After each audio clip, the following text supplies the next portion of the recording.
Good Tuesday afternoon to you. I hope you had a great holiday weekend. Thanks for joining us on Sports4CLE. A little later in the show, Tim Bielek from the Plain Dealer and cleveland.com will join us to talk more about the Browns. But we begin by talking Browns with Mary Kay Cabot, Browns beat reporter for the Plain Dealer and cleveland.com. It is game week, Players' Day off on Tuesday as it usually is. Everybody was back in town yesterday, and a working day on Labor Day for the Browns. And Mary Kay, some great news. It appears that all of those defensive guys are healthy and ready to go against the Kansas City Chiefs. Yeah, it was really cool to look out there at practice and see them all out there at once. It was something that I hadn't seen the entire training camp. Because if you remember, when you look back to the first 5 days of camp, JOK wasn't out there yet. He was on COVID-19 reserve. So this was the first time there was nobody on the bikes. There were no guys in bucket hats on the defensive side of the ball at all. And it looks like a very formidable defense. Is there enough time for them to get, some of the communication ironed out that you always want to have with so many new people?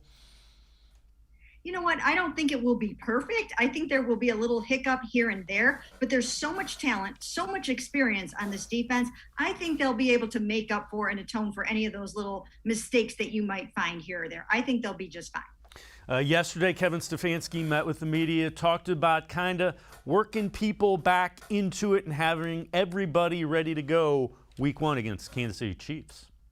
I mean, that's been the plan all along, Daryl, is to make sure you're sharp and you're fresh. And we had some guys working through some injuries and continue to do that.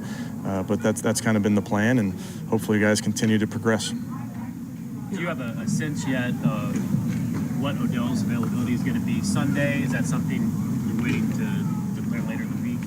I think for all the guys, Jake, I think we're going to use today, the next few days, to see where everybody is and then ultimately make decisions how this week goes. In Mary Kay, fans and media kind of were wondering, well, this guy's not practicing, this guy's not practicing. It appears the big picture was always kind of front and center with the decisions they were making.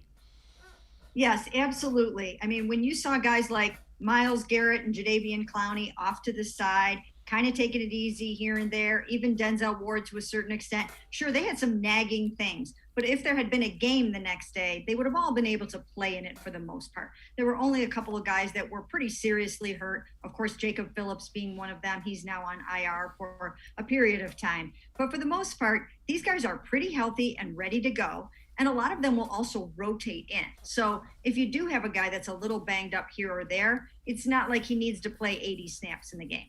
And that's kind of, you would expect the MO to continue with, it's not like they're going to throw somebody out there and overdo it week one. That you can't get where the Browns want to go by using everything in week one. Absolutely. And, it's going to be really interesting. Someone was asking me today on the radio if I thought, what a way for this overhauled defense to start, to have to go up against the Kansas City Chiefs and Patrick Mahomes, Travis Kelce, Tyreek Hill in the first week. And I said, you could also look at it as an advantage in that the Kansas City Chiefs have no idea what the Cleveland Browns defense is going to do. They don't know who they're going to play in base for sure. They don't know who they're going to play in these sub defenses. They don't know who's going to blitz, who's going to play on the goal line. They don't have any film on these guys yet. There are as many as 9 new starters on this defense, depending on what formation they open up in, and it's going to be new to everybody. And the flip side of that is Joe Woods has significantly more options than he did a season ago when this defense was facing the Chiefs in the playoff game. Oh, absolutely. The talent level is so much better. I mean, just like Jeremiah Owusu-Koramoah alone, roaming that middle of the field at linebacker and blitzing and covering and doing all those kinds of things. I mean, this defense has a ton of talent on it. Now, there will be some young guys out there starting. I think Malik McDowell has a chance to start this game. I don't know that for sure, but if it were up to me, that's what I would do from what I've seen in practice. And, then you've got JOK. I would also start him too. And Greg Newsome will be starting. So you're going to have some new faces that have never started an NFL game, but it will be the same for the Kansas City Chiefs offense. So Have at it, guys. The other thing that Kevin Stefanski talked about yesterday is, again, a day off today where they don't meet with the media, and also the players have the day off. Talked about the kicking situation with the Browns. Yeah, we go into game one with Chase for sure. I mean, it's a competition at every position throughout the season, but the plan was always to have 2 kickers on the roster. And Mary Kay, that's nothing against Chase McDaniel. That's what a lot of teams want to do. In the event you need to go to that second kicker, somebody's in-house, somebody that you're familiar with and comfortable with. Yeah, it's Chase McLaughlin, by the way, not McDaniel. Sorry. Thank you. Getting our Chases mixed up here a little bit. No problem. But, this is an opportunity for Chase to go out and prove that he deserves to have this kicking job. And at least they do have somebody else on the roster. You kind of have to have somebody around nowadays that can play the next man up role because of COVID. So Chris Nagar is on the roster, on the practice squad. But Chase is the guy, and they're going to give him his chance. In that preseason game, he nailed a 49-yarder. Now, in Atlanta, he also missed an extra point. You can't be doing that. You cannot be missing extra points if you are an NFL kicker. So a few more of those in a real game, and he won't be the kicker very much longer. But it's a chance for him to prove he can get the job done. And then keep in the back of your mind the fact that Cody Parkey can now come back to this football team. They reached an injury settlement with him, and then a period of about 3 weeks after the end of that settlement, he can come back. That could happen somewhere in the second quarter of the season. All right. When we look at the Kansas City game, how involved do you think Odell Beckham Jr. will be? And do you expect him to be out there a ton, or do they ease him in? Well, I think they will start him in the game, and then they'll keep a close eye on him and see how it's going. And they will check with him periodically, obviously, to make sure that he is feeling fine physically. But I think that they'll give him about what he can handle. And I think some of it will be self-reporting on his part. Maybe they'll have him on a bit of a pitch count, but I think they will also ask him at certain intervals how he's doing, and is he holding up well?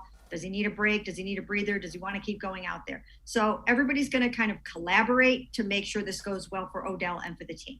Yeah, and the goal is to have him for 17 games, not 1, 2, 3, 5, 10. So Mary Kay Cabot, Browns beat reporter for the Plain Dealer and cleveland.com, and I are going to step aside, take a quick time out. On the other side of the break, we'll hear from Jeremiah Owusu-Koramoah about the challenge of covering Travis Kelce. Sports4CLE will be right back. Stay with us. Welcome back. Back to new friends, new classroom, and learning new things. Back to wearing shoes, man, like real shoes. Back to rushing to class. Back to having questions. Lots of questions. Back to vending machine dinners. Back to too much caffeine, too late at night, but feeling like it was a night well spent. Back to pursuing your dreams and taking control of your future. Come back to go forward. Try C, where futures begin. When it comes to selling you a mattress, most retailers are handing you a long line of extra steps that drive up costs and create confusion. At the Original Mattress Factory, we simplify the mattress shopping experience by building mattresses and box springs in our own local factories and selling them direct to you. It's short, sweet, and simply makes sense. So experience more than just the mattress store. Experience an original, the Original Mattress Factory.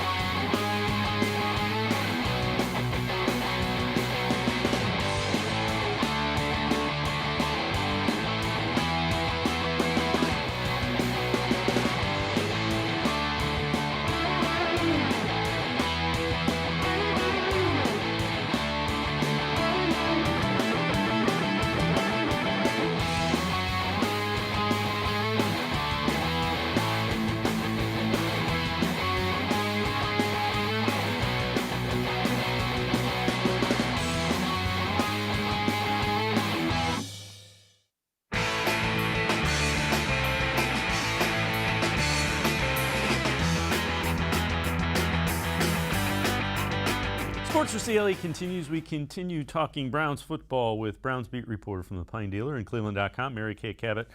So, Mary Kay, do you expect the Browns to show the three safety look or more defensive back looks against a team like the Chiefs that has so many weapons to throw the football? Yeah, I think so. I think one of the interesting things that will take place in this game is, in addition to the Kansas City Chiefs not knowing what the Browns defense is all about, Andy Reid always comes up with things every year, new wrinkles. I mean, he burns the midnight oil trying to come up with different and new things. And I saw at one point in training camp that they were playing 4 tight ends or something crazy like that. So I think the Browns will have to be ready for whatever comes at them. But if they play sort of their traditional offense, the Kansas City Chiefs, then I think that the Browns will be in a lot of nickel or dime. So the big nickel is something that they can play, and that involves 3 safeties. Or the dime defense, it also involves 6 defensive backs, but you can mix and match the safeties and the cornerbacks. But they will want to have the 3 safety look in there a fair amount. Yeah, the other thing that the Chiefs will probably dictate is that we see a decent amount of Jeremiah Owusu-Koramoah. JOK talked about the challenges of going against Travis Kelce, Cleveland Heights native, one of the best tight ends in the NFL. I mean, you're a high-rated guy. It's not foreign to me to have some type of matchup as such. Watch a lot of film. Have to watch a lot of film to be able to be ready for a guy that's as talented as him. So we'll be ready. I'll be ready, and as a team, we're looking forward to game planning correctly. So. What kind of role are you expecting to have? Yeah. I'm expecting to have a big role. Nickel, some base, stuff like that. So, yeah. Do you expect to start Sunday? Yeah, we'll see. Yeah, we'll see. That's up to the coaches. Expectations I expect to, but nevertheless, it's up to the coaches, what the coaches see and what they believe is best. How important is it to you? It's not that important as long as I have a good role, as long as I make a big impact. Take advantage of the time that I do get, not truly worry about starting or, it's not about how you start, right? It's about how you finish, so we'll see about that. Mary Kay, how much do you think he figures into the game plan against a quarterback like Patrick Mahomes who can run, and also with Tyreek Hill and Travis Kelce and that group of wide receivers? You know what? I think that this is exactly the kind of game that they drafted JOK for. He can blitz, he can cover, he can try to handle the tight end, although it's going to be quite the challenge. It's not just any old tight end. It's one of the best in the NFL, obviously, in Travis Kelce. But Jeremiah Owusu-Koramoah can do so many different things. He can play sideline to sideline. He's going to be very fast and active. His closing speed is tremendous, good instincts. I've been saying that, he will make a mistake here or there because he's not going to be perfect. They will throw things at him that he's not ready for. He can be watching film all he wants right now, and he hasn't seen some of the things that Andy Reid is going to have in store for him. So it's not 100% going to be clean and perfect. But for every mistake that he makes, he'll make 2 sort of eye-popping plays. I think it'll be worth it. If it were up to me, I would start JOK right from the beginning of the game and play him a lot, and I think they will do that. Yeah, I would agree. Any mistakes that he might make, he can outrun. He can outrun, and he's more athletic than pretty much anybody that you could put in that position. This next topic I know you've touched on a little bit. Malik McDowell, Malik Jackson, who do you expect to see some time, and how important are those guys along with Andrew Billings and that middle interior of the defensive line? Well, Malik McDowell is another young and inexperienced player that I would start in the game. I don't know for sure if they will do it. The first unofficial depth chart came out today, and it still has Andrew Billings there next to Malik Jackson. But they call it unofficial for a reason. It doesn't necessarily mean that that is going to be the starting lineup on opening day. If it were up to me, I'm putting Malik McDowell in there. And here are a few reasons why. Number one, you can play some incredible tall ball with the Malik brothers inside. You've got one that's 6'6" in McDowell, one that's 6'5" in Jackson, and it changes the way you have to play the game if you have to worry about those guys getting their hands up and doing all the things that those 2 guys can do in the middle of that defense. They both can get a good push up the middle. They can both get pressure. They can also both move outside in a pinch. If Myles Garrett finds a matchup inside that he likes, he can just move one of those guys on his own to the outside and take that unbelievable mismatch that he'll find inside there. We've seen him get some strips and some takeaways that way. So I think they've got a lot in store in that regard, but I would go with Malik McDowell over Andrew Billings to start this game. Yeah, and pressure up the middle disrupts and disturbs most quarterbacks. So if they're effective in doing that could go a long way to swinging the defense the way the Browns would like it. All right, this number is kind of head-scratching, and you know it probably better than anybody as a longtime Browns beat reporter. Browns 1-20-1 in openers since coming back to the league. They obviously lost Kevin Stefanski's first game a season ago. Wasn't a great game against the Ravens, kind of got away from them. How different is this year? Well, I think most of those records and those old things that we've talked about year after year after year, I think we can kind of throw a lot of those things out the window. Just like last year, they were able to throw the playoff drought out the window and throw out the window not having won a playoff game in 20-some years. So I don't think any of those things apply anymore. I actually really believe that the Browns are going to go into Kansas City and give those Chiefs a good run for their money. I think it's going to be a good battle. Now, the Chiefs are coming off of a very disappointing loss in the Super Bowl. Patrick Mahomes wasn't really healthy in that game or even in the Browns game when we saw him play against the Browns. He just, even before the neck injury, he had a foot injury and he was kind of hobbled around in there. So, he's had surgery. He seems to be doing really well right now. So yeah, it's going to be really interesting to see how this goes. But I just don't think that you can go by all those old woe is us records. Yeah, and I would agree. And I think the players are probably, I won't say motivated, but they want to put that, far in the rearview mirror. Kevin Stefanski did talk about the difference last year and this year as far as the staff goes and just being able to get ready for the regular season opener. I'd say things are very different. Obviously, we're all in a different place, but having a year under the belt for our coaches with our players, we hope provides an advantage. But there's a bunch of teams, including the one we're playing this week, where they have continuity as well. And Mary Cam, I'm really anxious to see, with an entire preseason, an entire training camp, and kind of the focus, just how they come out and play in week one. And it doesn't mean that the rest of the season is going to be that way. I'm just curious as to how they perform in the opener. I think everybody is just waiting on the edge of their seats to see how this thing is going to go. I mean, the Browns got it so together offensively in the second half of last season, and they were just humming along. Now, the Kansas City Chiefs defense did a nice job on the Browns offense in that playoff game. They were a very swarming and aggressive defense. They really took away what the Browns do well, including guys like Jarvis Landry and Austin Hooper, even Nick Chubb to a certain extent. Those guys did not have great games, but there were some mistakes, as you remember. Nick dropped some passes. I don't see that happening again. Now you've got Odell Beckham Jr. back. You should have Anthony Schwartz out there as well. So those two guys, you put them on the field, and they will stretch the field. It just gives a completely different element to this Browns offense. So if the Chiefs think that they can really rely on the film from that January game, I think they will be mistaken. Yeah, I would agree. It'll be fascinating to see exactly how things unfold, especially early in that game. Mary Kay Cabot and I, Browns beat reporter from the Plain Dealer in cleveland.com. We're going to step aside, take a quick time out. We'll talk a little bit about Baker Mayfield coming up. Some folks think if he does what people expect, he could be in some elite company as far as the numbers go for the first 4 years of his career. Plus, Peter King has a Brown in the top 3 as far as Offensive Player of the Year goes. Sports4CLE will dive into that after this timeout. Welcome back. Back to new friends, new classroom, and learning new things. Back to wearing shoes, man, like real shoes. Back to rushing to class. Back to having questions. Lots of questions.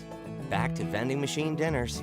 Back to too much caffeine, too late at night, but feeling like it was a night well spent.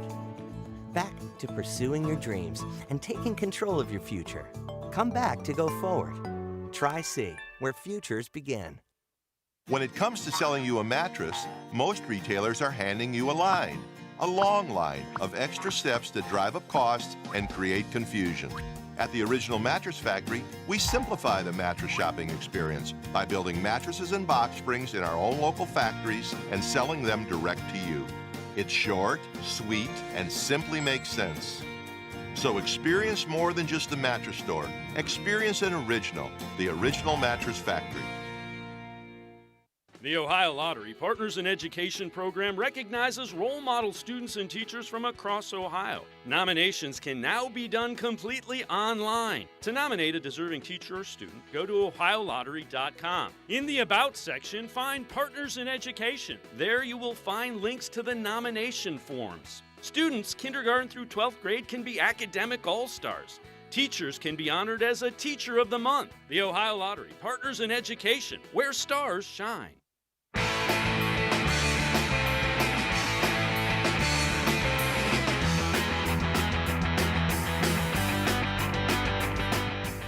Sports4CLE continues. Browns getting ready to face the Chiefs in the opener, and we talk football with Mary Kay Cabot, Browns beat reporter for the Plain Dealer and cleveland.com. So Mary Kay, I know you've been asked this a couple of times by viewers.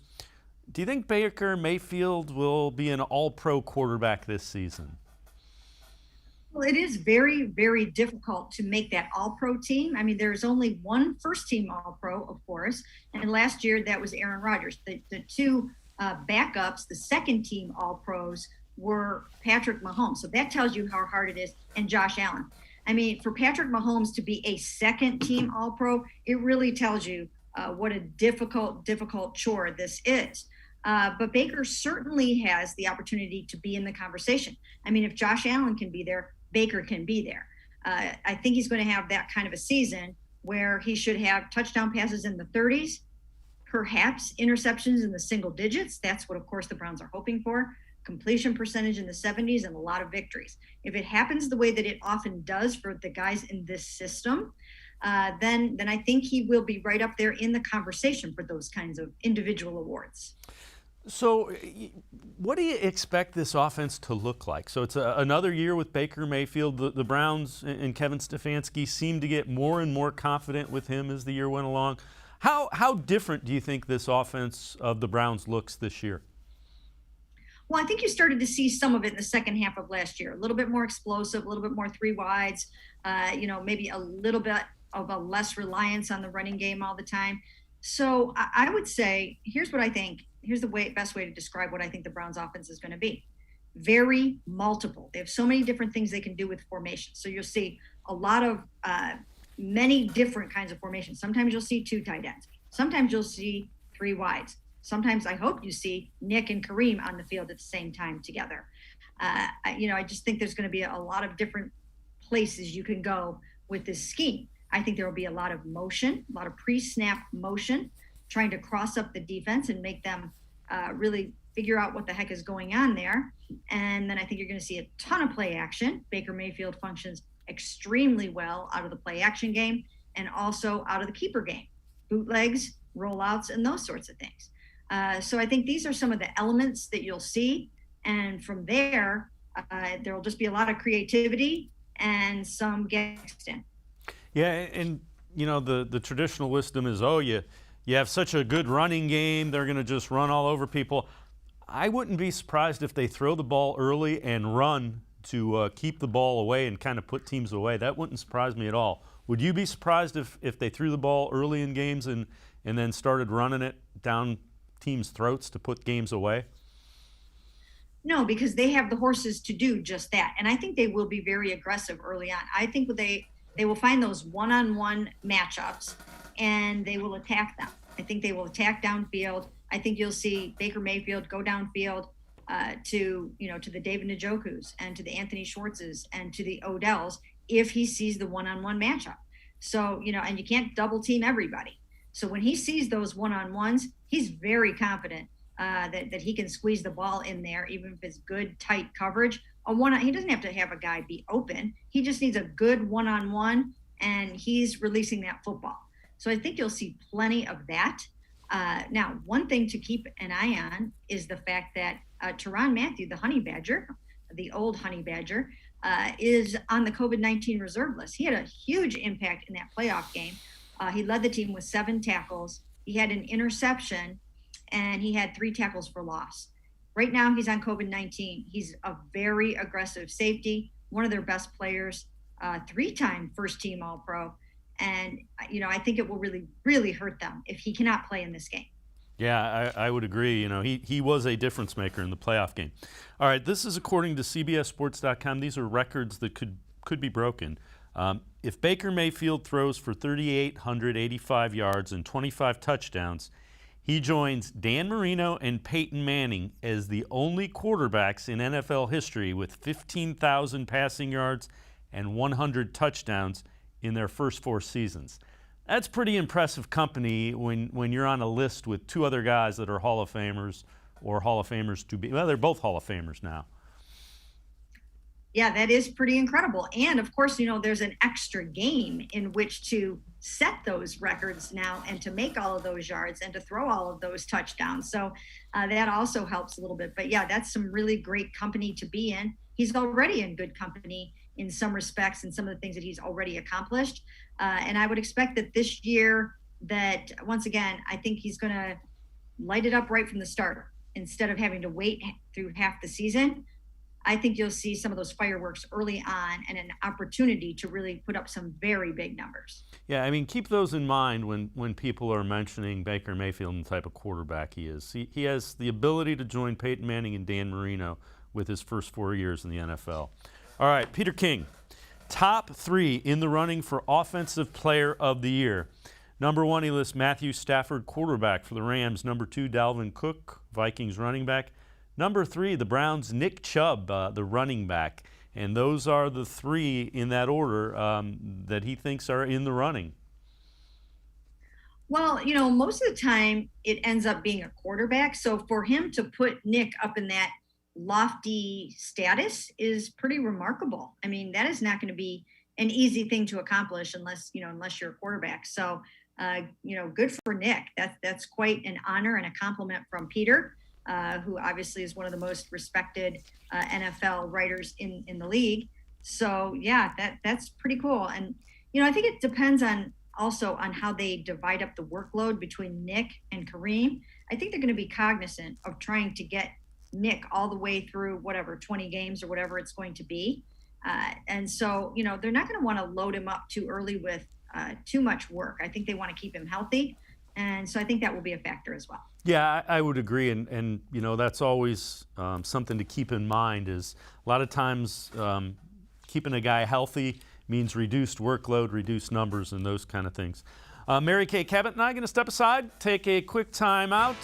We'll take a look at the unofficial depth chart for Week 1 against the Browns and Kansas City Chiefs. We'll also talk Browns and Chiefs more. Sports for CLE will be right back. Stay with us. When it comes to selling you a mattress, most retailers are handing you a line. A long line of extra steps that drive up costs and create confusion. At the Original Mattress Factory, we simplify the mattress shopping experience by building mattresses and box springs in our own local factories and selling them direct to you. It's short, sweet, and simply makes sense. So experience more than just the mattress store. Experience an original, the Original Mattress Factory.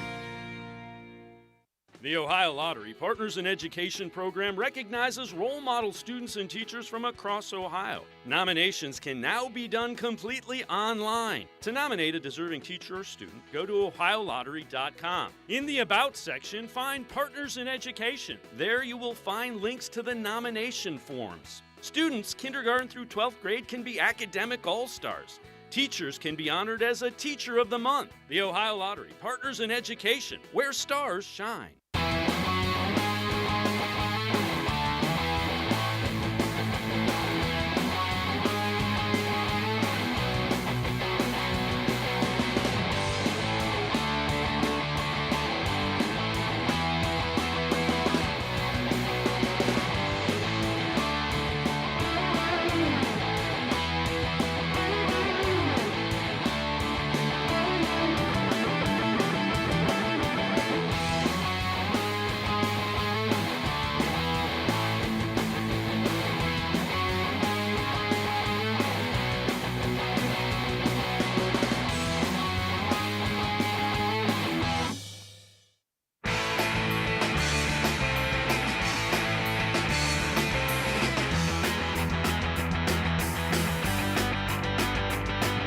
Sports for CLE continues. We continue talking Browns football with Browns beat reporter Mary Kay Cabot from the Plain Dealer and cleveland.com.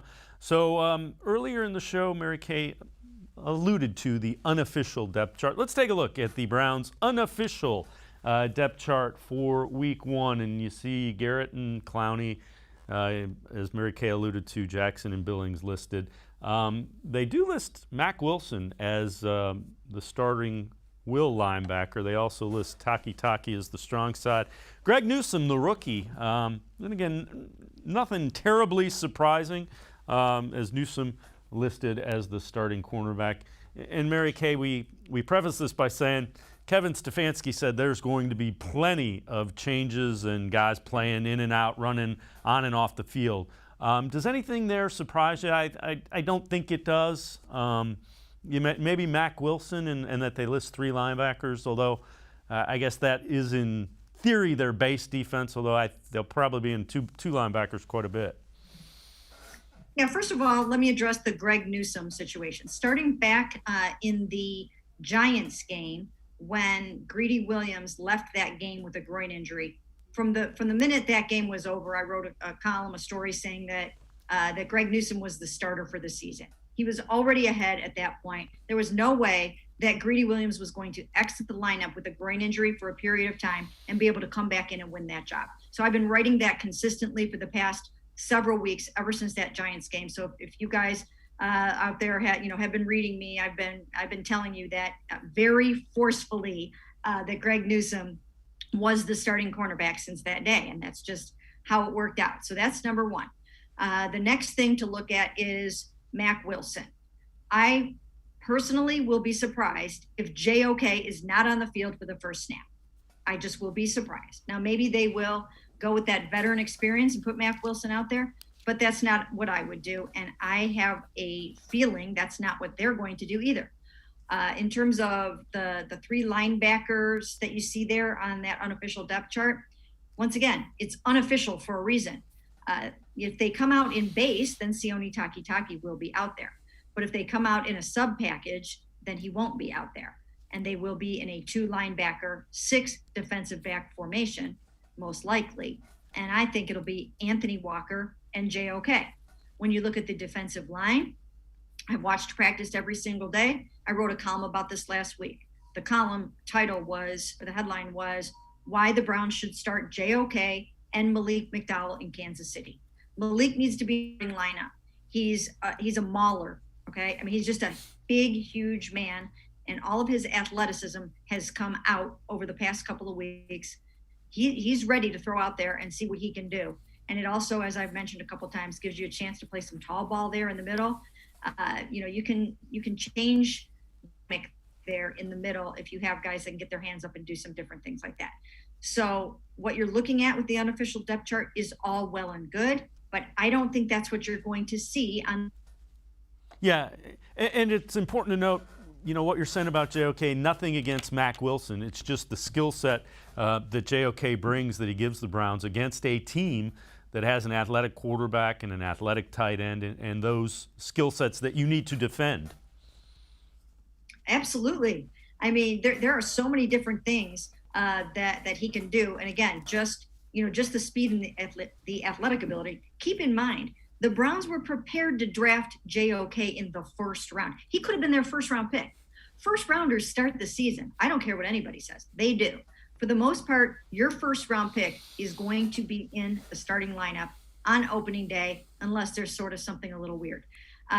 So he is up in that stratosphere for them.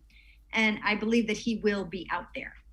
Once again, you're going to have some young guys that will probably not play the best game of their lives. They're going to get better as the weeks go along. But there's some really, really talented football players out there, and they're going to get their chance. So what do you think the Browns need to do to come out with a victory against Kansas City? Keep in mind, not going to be easy. This is a really talented team with one of the best quarterbacks in the last 10 years. What do the Browns need to do to come away with a win against the Chiefs? I think they have to keep disrupting Patrick. I think they have to keep Patrick off his mark. I think they have to get in his head. I think they have to try to hit him if they can pretty early on. I think they have to just have him a little bit rattled. And the defense is so good, and the defensive line is so good, and his offensive line is so inexperienced that I think there will be opportunities to make him think and to mess him up a little bit up there with some really, really great pressure. Now, he's got a lot of places to go with the ball, and he's so experienced, and he's so good at what he does, and he can make up for a lot of ills. But I still think that this defensive line, especially, plus with the blitzing of JOK and some of the other things that you're going to have going on, I think the defensive front is going to be enough to give Patrick some fits, and I think that's going to help a lot. What concerns you most with the Chiefs? I think I know the answer to this, but we'll let you answer that. What concerns you about the Chiefs? Well, it's really just, I mean, it's Andy Reid calling plays for Patrick Mahomes, Tyreek Hill, and Travis Kelce. I mean, you've got to be able to cover Travis. I mean, he's so good that even if you have a really good defense, he's going to find a way to make plays. That's just how good he is. And it's also how good Tyreek is. So they've got speed. McCole Hardman, same thing with him. He's very fast. He's a little bit, he's not super polished, and he's still getting better. But you put Tyreek and McCole out there, and you've got to be fast to keep up with those guys. So it's really just their whole offense just getting humming along like it has a tendency to do. All right. So what do you think? Who do you think wins Week 1? And then what do you think the season record is for the Browns? I really haven't made my final pick yet for who I think is going to win this game. What I do think is going to the Browns are going to give the Chiefs a really good battle and a run for their money. And I think they're going to make it really, really tough on the Chiefs to win this game. And I think the Browns are going to establish themselves as one of the best teams in the NFL in this game. I think they're going to show just how talented and deep they really are. I think they can win it. There's no question in my mind that they can win it, but it's also extremely hard to go into Arrowhead and win a football game against Patrick Mahomes and those guys. So if I had to make a pick right now, I probably would still pick the Chiefs to win this game, but I would not be surprised in the slightest if the Browns go in there and take this one away. Yeah, you know what? That wouldn't surprise me either. I think they have to win the turnover battle, and again, people are going to say, yeah, of course, Dave. And if they can limit, the explosive plays, to 1 or 2 as opposed to 3 or 4, I think those are the recipes. What about one loss total for the Browns? What do you think for the season? I'm going with 12-5. When I look at the schedule, it looks to me like they can pretty much beat anybody, but I don't think they're going to win every single game. So I do think that there are some games they're not going to win. They it could be anywhere between 12, 13, even 14 victories.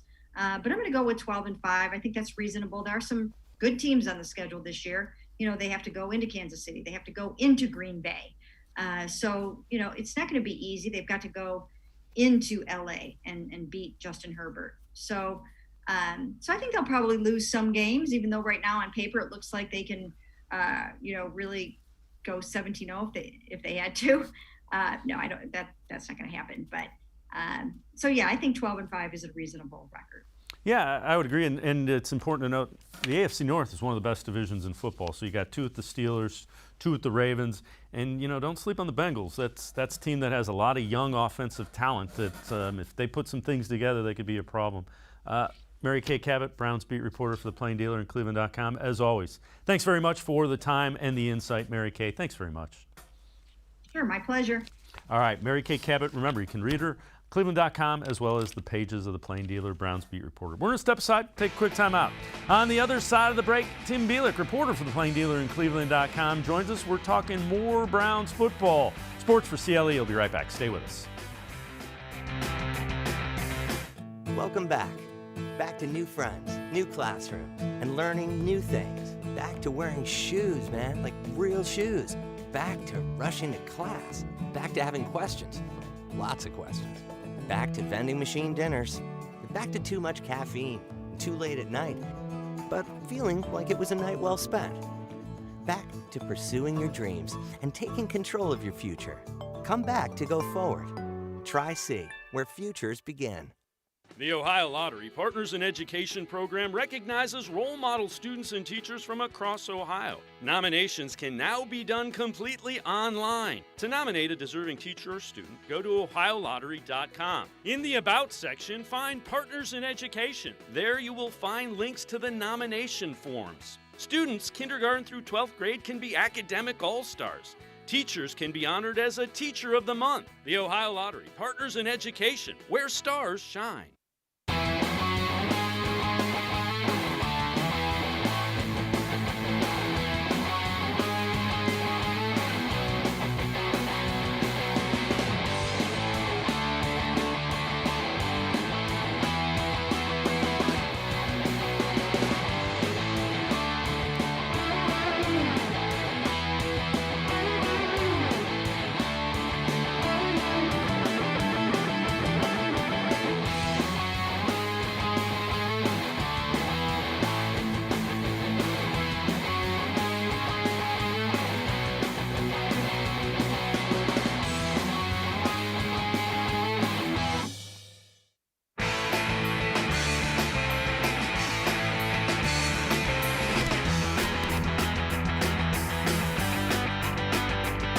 Sports4CLE continues. We continue talking Browns football. So ESPN simulated the entire season because what else does ESPN have to do? The Football Power Index did the entire season. Here is what it said about the AFC. We got a rematch of last year's playoff game when the Browns go to Arrowhead to see Patrick Mahomes and the Chiefs. Kansas City looking to bounce back from a Super Bowl loss. That could easily be a preview of an NFL playoff game. And speaking of previews, our FPI simulated the upcoming season, and these are the fascinating results that we got. Take a look. We have the Browns beating Kansas City in the divisional round, and then Buffalo beating Cleveland in the AFC Championship game and advancing on to the Super Bowl. Again, that's after they play this thing over 1,000 times and any number of different ways that it can go. But the interesting piece of this to me, They can play that damn thing 2,000 more times. Did that mean the Chiefs was only going to score 12 points? That's what it said, yes. Well, that's a lie. That's a lie. Maybe that was the score at the end of the first quarter. I mean, I don't know, but that's what we got. That's what was written up on the piece of paper that was handed to me. You don't buy it. You're not buying anybody. I don't have a problem with the Browns beating the Chiefs, but 20-12 to score? What? That's like the BCS used to be. Stupid. Let's welcome in Tim Bielik, Plain Dealer reporter, as well as cleveland.com. I got to agree with him. 12 points for the Chiefs seems a tad low. Interesting to note, though, they had the Browns as the third seed, so they had them hosting that first-round playoff game. They had the Bills as the top seed. And again, you could flip a coin between the Chiefs, Bills, Ravens, Browns, I think. Yeah, exactly. I mean, I still got the Chiefs kind of as one in the AFC, Buffalo and the Browns kind of 2A, 2B in that situation. I find that interesting that, you know, their FBI would have the Chiefs scoring 12 points. I feel like the only way that would happen, and in that scenario they had the game being played in Cleveland, is if it was played in your prototypical January wind tunnel where it's about 30 miles an hour and Kansas City is not able to throw the football as well as they normally do. But in particular, the scenario where, you know, the Browns lose to the Bills in the AFC Championship, I feel like that's super, super close. I feel like that could come down to whoever is at home. Obviously, you know, Buffalo's got a great home field advantage up there. They're along the lake as well, so they have some crazy weather in January. Whoever hosts that game, bring your parka if we get that, and it's going to be a lot of fun to kind of see how that plays out. But I feel like the Browns maybe just have a little bit of an edge against the Bills personally, just because when I look at Buffalo, I look at a team that, you know, they don't really have a dominant pass rusher, and their offense is kind of one-dimensional. Although that one dimension with Josh Allen is really, really, really good, they're not as much of a run-dominant team. And as we know in January, when you can run the football and, you know, play some complementary football when you're not one-dimensional, that's where I think you can have your most success. Yeah, I would agree. You know, I think a lot of the people that are saying the Bills are significantly better are, again, looking kind of tunnel vision with what Josh Allen's done, with what Baker Mayfield's done. I would say let's see what happens this year. All right, Chris Broussard, a former reporter at the Plain Dealer as well as the Akron Beacon Journal, nationally on First Things First, talking about which quarterbacks are under the most pressure this year. The most pressure is on the Cleveland Browns quarterback. Yes, Baker Mayfield. This is again, they are stacked everywhere. The defense can ball. The receivers are great. The running game is fantastic. The offensive line gets it done. It's on Baker. And last year, when OBJ, Odell Beckham Jr. went out, I said, I think Baker will play better without OBJ because he won't have the pressure of getting him the ball. And he did. But OBJ is back. Now, can Baker show he's that leader on the team who can handle having a superstar celebrity receiver and not feel the pressure to force the ball to him? This is big for Baker. And again, like Lamar, has yet to sign the lucrative contract extension. And Tim, I would say I don't think it's as much about the pressure of handing a star wide receiver. I think Baker Mayfield's more comfortable in the offense, and so the bailout isn't going to be go to Odell. I think he went to Odell because that was, this is broken down. I'm going to Odell. I think he's much more comfortable. The offense is second nature to him, and that'll take him where he needs to put the football. Agreed. And I mean, this is the, good problem to have when you're the Browns. You have so many options out there on offense, but only one football to work with. So again, it comes down to the framework of the offense and where Odell fits in. The benefit of them both being in the offense for a second year really, I'm sure, will take some pressure off Baker. But I do want to disagree with Chris Broussard there as far as, the most pressure on the quarterbacks go. Yeah, Baker's got a lot of pressure because there's Super Bowl expectations on this franchise. He has not played a very good, complete season in his career. He's had great halves of a season, but never a great full season. But I don't think he's under the most pressure. I look at the rest of that top five. Tua of the Dolphins, I think he's got a lot of pressure because this was a guy who was pulled out of games twice last season for not performing. And the franchise pretty much turned the keys over to him, a team that certainly can make the playoffs. And he's got to perform. Then you look at Matt Stafford in Los Angeles. He goes from a team in the Lions who was one of the worst in the NFL to all of a sudden you're in Los Angeles. You're on a Super Bowl contender. The expectation is not only is to win the Super Bowl and to do it in the city where the Super Bowl is played. So that's got to be massive expectations. And then Carson Wentz with the Colts, who was also on that list. He's got to revitalize his career. He took a massive hit in 2020. He's coming to Indianapolis. He's reunited with Frank Reich. So there's tremendous pressure on, him as well, because if this doesn't work out as well for him under the guy who really helped get Wentz to borderline MVP level in his second season, you just wonder about his future. Yeah, I think those are all fair points. And the other thing I would say is let's see what Baker Mayfield does second year in a system. Everybody's back on offense. Kevin Stefanski's more comfortable. There is so much continuity that Baker Mayfield has not had before. Let's see what happens. If I were a betting man, I'd bet on him. Yeah, I agree. I mean, that's what Baker's done for his whole career, prove people wrong. And, again, with just the continuity he's never had that guys like Josh Allen and Lamar Jackson have enjoyed throughout their careers, it would be perfectly reasonable to expect Mayfield to take a pretty massive leap in 2021. All right, so let's get your thoughts. How far do you think the Browns will go? What do you think their record will be in the regular season? I'm going to say 12-5, as a safe bet. I think they'll get to the AFC Championship game because I think they're going to win the North. I think they're going to have at least one home playoff game. I will kind of throw a little caveat in there. I think if Baker Mayfield is a Pro Bowler, they're going to the Super Bowl, because they have all the pieces around him. Even if he's, just takes a slight step up, I think that wins him another playoff game, because I think, the home field advantage obviously plays a massive role. We saw the impact. Even playing in Arrowhead in a stadium where it didn't have full capacity, it certainly had an impact, I think, in that game. The Chiefs had that big advantage. You take them out of Arrowhead, it kind of remains to be seen what they are as a playoff team, because they're always there. They've had home field advantage in each of the last 3 AFC Championship games.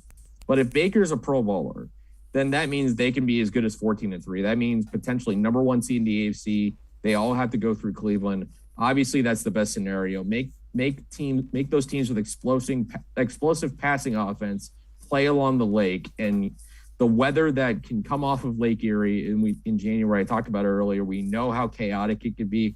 I think that's ultimately the best hope for them, trying to get to the Super Bowl. Certainly 12-5, very reasonable. They could certainly do that this season. Yeah, that's kind of the mark that I had is 12-5. I think the floor is probably 10 wins, 10-7, and the ceiling's probably 14. So somewhere in that range, but 12-5 was what I was thinking when I asked you that question. All right, Tim Bielik and I, reporter for the Plain Dealer, cleveland.com. We're going to step aside, take a quick time out. On the other side of the break, Jeff Saturday, former offensive lineman, on who is the biggest challenger in the AFC to the Chiefs' run. Straight ahead on Sports4CLE. Stay with us. Welcome back. Back to new friends, new classroom, and learning new things. Back to wearing shoes, man, like real shoes. Back to rushing to class. Back to having questions. Lots of questions. Back to vending machine dinners. Back to too much caffeine, too late at night, but feeling like it was a night well spent. Back to pursuing your dreams and taking control of your future. Come back to go forward. Try C, where futures begin. When it comes to selling you a mattress, most retailers are handing you a line, a long line of extra steps that drive up costs and create confusion. At the Original Mattress Factory, we simplify the mattress shopping experience by building mattresses and box springs in our own local factories and selling them direct to you. It's short, sweet, and simply makes sense. So experience more than just the mattress store. Experience an original, the Original Mattress Factory.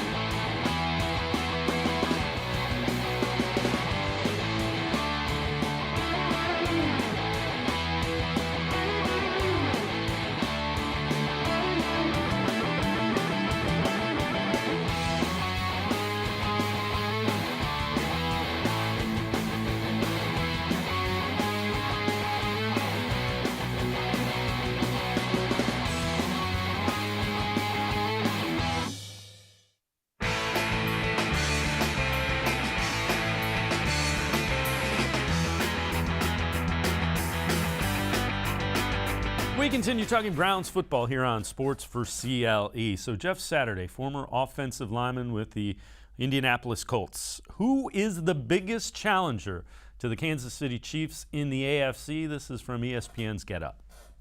The question is, which team is best suited to finally dethrone Kansas City? We've been talking about the Chiefs as being a little bit of a dynasty, and it certainly looks like they could be. They've been in back-to-back Super Bowls, and they are the favorite to make it to this one. Jeff Saturday, I'll start with you. Which team in the AFC, in your view, is the biggest threat to knock them out this year? Yeah, it's the Browns. And I agree, it's going to be 20-12, but they will be the team, if there's a team in the AFC, that will unseat them. Like when you think about the Browns and their defense, I think their defense last year was ranked 19th or something like that. They've improved on the defensive backfield with Hill and Johnson coming over from the Rams, and they add Jadeveon Clowney to help Garrett pass rush, which we know is going to be an issue. And listen, when you're talking about the Chiefs and basically a right side that's starting all rookies, I think when you look at this team, you can do it. And never mistake, offensive line for the Browns will control that game. The Chiefs defense will not match up well. They can run the ball. Baker Mayfield can exploit it down the field and play action if they do control the line of scrimmage. They are built to beat the Chiefs. If you're looking at a team on a roster and say, hey, how are they built? This is a team that would be built to give the Chiefs a ton of problems. Tim Bielik from the Plain Dealer and cleveland.com. All of that makes sense. It does. And I mean, like I said before, the margin between the Chiefs and then you get the Bills and the Browns, like I said, kind of in that 2A, 2B, it's pretty close. And when I think of why I think the Browns certainly have the ability to get to the Super Bowl and beat the Chiefs in the playoffs is just the fact that they're so balanced just on offense. They can run well, they can throw well. I mean, there's not many teams in the NFL that can really do those things. And defensively, you need a pass rush to really be an effective defense. The Buccaneers showed that in the Super Bowl. You got Myles Garrett, Jadeveon Clowney on opposite sides, Tack McKinley coming in as rotational. Certainly, I think that is going to be a weapon as long as those guys are all healthy and they can all play this season. The back seven, though, is going to be the interesting thing to watch because they really went and improved that, as we all know, in the offseason. Signing John Johnson, signing Troy Hill, drafting Greg Newsome, drafting Jeremiah Owusu-Koramoah. All those guys, that I think is going to be the real tipping point of the season. If those guys come in and perform very quickly, there certainly might not be a ceiling to how good this team is. But I also think that's kind of the limiting factor is if that defense is not really improved or it takes a long time to get to that level, maybe they don't have as good a record as everybody kind of expects. All right, so what are you watching on Sunday? First regular season game. Haven't seen a ton of the regulars play. When we saw them, a couple of series. What are you looking at Sunday when the Browns trot out against Chiefs at 4:25?